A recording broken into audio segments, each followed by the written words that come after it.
Heard the story where a domesticated dog, because it's older or, you know, they just don't want it, is left at the corner of a highway to fend for himself. People are appalled by this.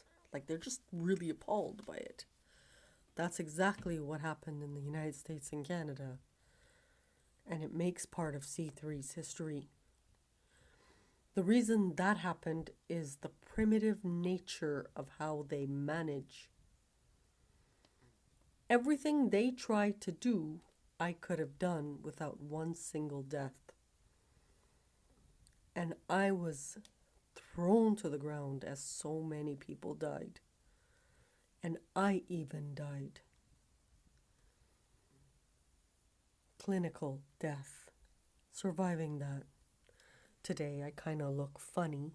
You know, my limbs have come off, reattached. My skull has come off, reattached. You know, at the beginning, very beginning, I couldn't even do 2 + 2.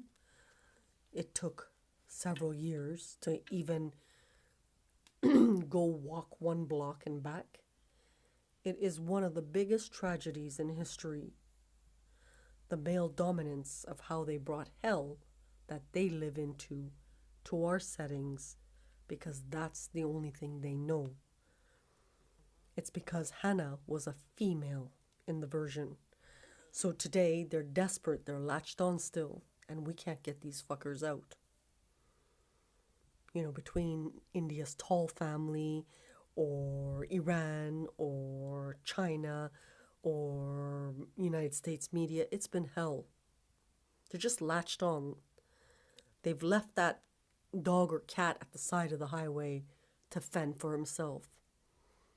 Now Hannah tries. We're lucky, you know, we have our own stove and there's a river down the street if worse comes to worse. But it's the fact that how ruthless they were, and it's combat history. In the future, you know, all the money they made, they may be left with piles and piles of money, piles and piles of ammunition, piles and piles of shares of dead Jews.